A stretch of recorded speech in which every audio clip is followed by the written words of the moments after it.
If you pulled up a satellite image of Mission Bay in 2015, you basically see nothing. You might see some empty lots, cranes, and a contaminated rail yard. Now fast forward to today and you'll see a waterfront neighborhood with its own thriving ecosystem. It has its own hospital system, a billion-dollar arena, a Nobel Prize winning research center, and condos selling for over $1 million.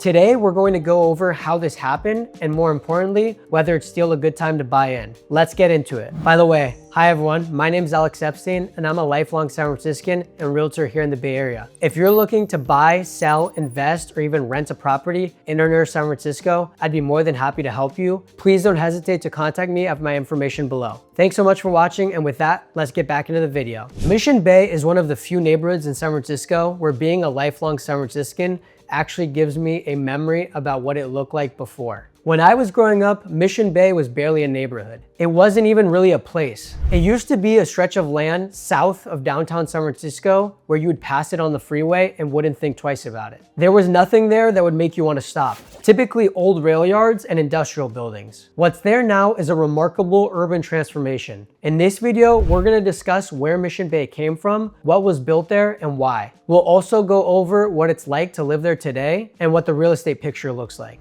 Let's discuss by beginning and speaking about where Mission Bay came from and the origin story. Now, the beginning is actually wild. In 1849, during the gold rush, San Francisco was a small settlement in the northeastern edge of the peninsula. Back then, Mission Bay was an actual bay. It had shallow water and an abundance of clams and oysters. It was once part of the natural San Francisco coastline. Over the next several decades, the city really filled in. Most notably, there was debris from construction projects and rubble from the 1906 earthquake. Layer by layer, water was turned into land. By the late 1800s, it was actually being used for shipbuilding and repair. Then came granaries, a sugar refinery, and warehouses. Eventually, the Southern Pacific Railroad turned this area into one of its largest rail yards. For about a century, Mission Bay was a working industrial district. Then the economy shifted. The shipbuilding industry declined. The rail yard became obsolete. The granaries closed. By the mid-1980s and 1990s, Mission Bay became an area that nobody knew what to do with.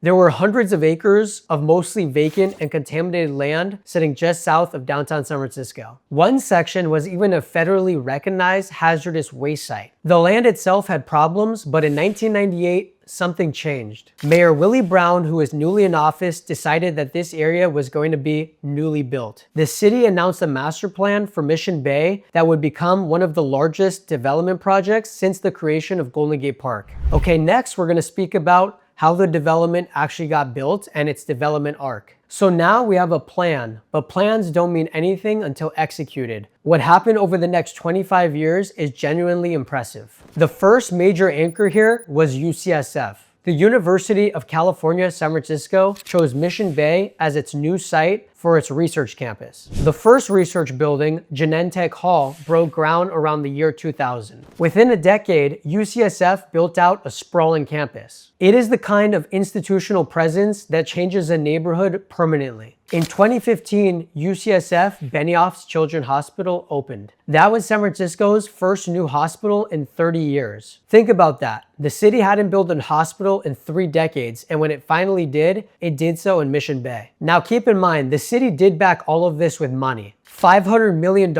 in public tax financing over 30 years. Now that's real investment. The kind that unlocks private investment and makes developers take a serious look. And boy, did it. Between the years 2010 and 2020, the population in the neighborhood grew by over 200%. There was an influx of condos, apartments, restaurants, and retail. The neighborhood was being built in real time. Then in 2019, the Golden State Warriors opened Chase Center, a privately funded 18,000-seat arena in a site that was previously being unused. There were no public subsidies for the arena itself. The Warriors just decided that this is where they wanted to be. Now that is a statement. Now moving on to today, we have our newest chapter in the neighborhood, which is artificial intelligence. OpenAI, the company behind ChatGPT, has become the neighborhood's primary employer. They leased Uber's former headquarters on 3rd Street. They picked up over 300,000 square feet of space. Their total footprint in San Francisco is over 1 million square feet of office space. Okay, now we're gonna speak about what Mission Bay is actually like to live in today. Okay, so the history is compelling, but what is it like to actually live there today? The first thing people typically notice about the neighborhood is how different it feels from the rest of San Francisco.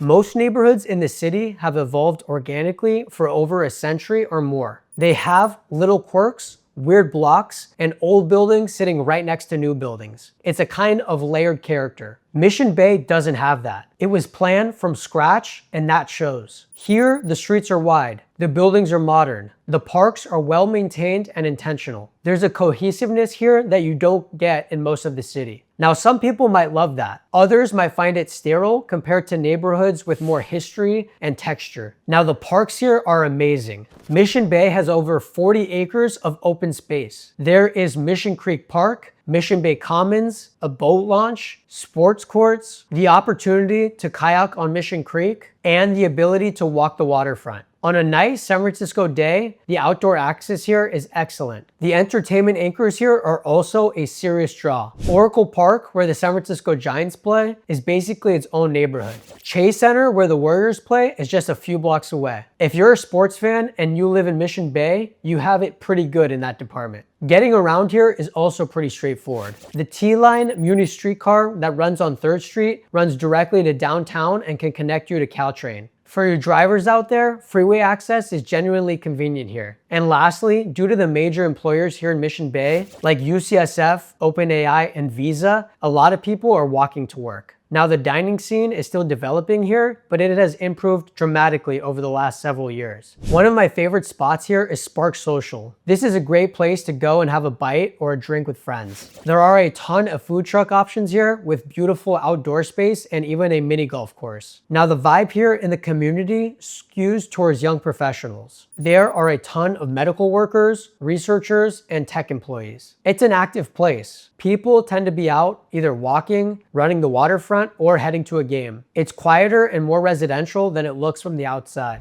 Now, lastly, let's talk about the real estate picture. Let's talk about what it actually costs to live here, because that's where it gets interesting from a real estate perspective. The first thing to know is that Mission Bay is almost entirely a condo market. There aren't really any single-family homes to speak of. This is a neighborhood with modern high-rises and mid-rises, many of which have amenities. Those of which include concierge, pools, rooftop decks, and a fitness center. If you're looking for a Victorian with a backyard, then this is not your neighborhood. If you want a modern condo in a walkable waterfront neighborhood, then Mission Bay is a great option. A medium-priced condo in the area costs between $1.4 and $1.5 million. In 2025, this area saw nearly a 39% year-over-year growth. Now, you might be wondering what's driving that demand. It's one simple word that comes top of mind: employment. UCSF alone employs thousands of people, many of which want to live as close as possible to campus. OpenAI's expansion means that their well-compensated employees want to make Mission Bay their home as well. Broadly, AI workers are looking for a place in Mission Bay to call home. You also need to add other big corporate companies like Visa and Kaiser employees to the mix. Now, these aren't small or speculative employers. These are institutional anchors that generate consistent and high income demand. Now, let me be honest with you. Mission Bay is not going to fit every buyer's criteria. If you're looking for an area with character or shops on every corner that are mom and pop owned, this is not the neighborhood for you. But if you're looking for modern construction, easy access to major employers, and outdoor space, then Mission Bay is genuinely a strong option. And from an investment standpoint, the employee base is strong here. If you want to talk through Mission Bay and see if it's right in your specific situation, don't hesitate to reach out to me. You can find my contact information below. Now, to wrap things up here, years ago, Mission Bay was a contaminated land that no one wanted a part of. Fast forward, the city decided to build something new here. It is the largest master plan development in San Francisco's history. And it shows because it actually took 3 decades to fully pull off. Today, it's a thriving waterfront neighborhood. It has a world-class hospital system, a Nobel Prize-winning research facility, an NBA arena, a Major League Baseball stadium a few blocks away, and companies like OpenAI settling into the neighborhood. Now, it's not the perfect neighborhood. It doesn't have the grit or texture of older San Francisco classic neighborhoods. And it is a condo market, full stop.